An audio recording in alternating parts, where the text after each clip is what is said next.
This is a true story of a 10-year-old boy who was on the path of hifz, memorizing the Quran. His mother was overjoyed. It was her dream to have one of her children memorize the Book of Allah.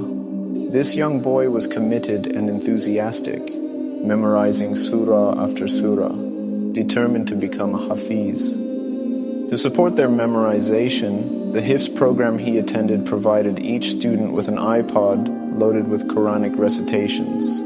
The boy used his iPod constantly, walking outside, riding in the car, sitting in his bedroom, always listening and memorizing. It seemed like a dream come true for his family.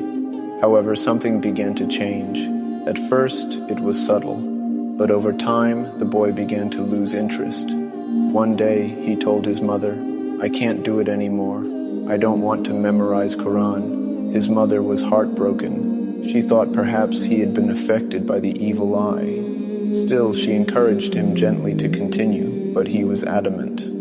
Then one day, his mother walked into his room and saw him using his iPod. His back was to her. When she looked closer, she realized, to her horror, that he was watching pornography.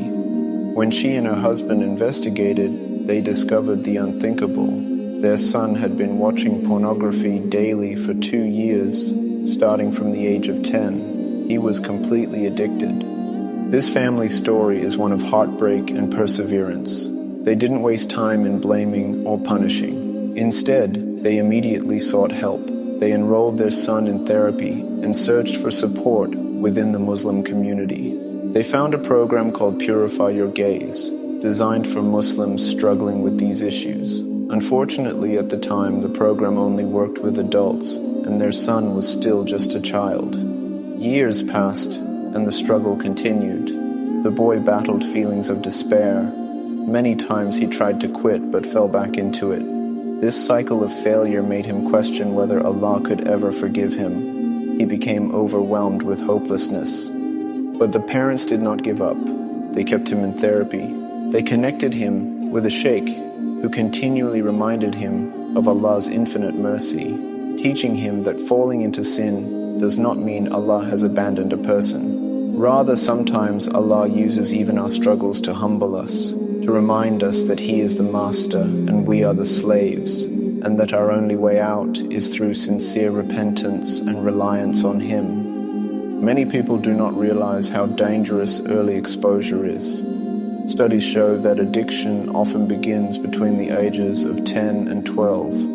Scientific research, including brain scans, has proven that addiction can physically alter a child's brain structure. The battle becomes not just spiritual but neurological. Understanding this, the boy's parents changed their approach. They stopped treating him like a sinner and started treating him like someone battling an illness, an addiction. Today they maintain an open and honest relationship with their son. Sometimes he comes to them proudly and says, "Mom, Dad, it's been a month, I haven't watched anything." They celebrate these victories. Other times he breaks down in tears, confessing that he slipped, and they respond with hugs, compassion, and hope, not anger. Recently, his mother shared a touching moment. After years of struggle, her husband, a man known for being strong and reserved, hugged his son tightly and just broke down, weeping uncontrollably. He cried and said, "I'm so sorry. I'm so sorry this happened to you."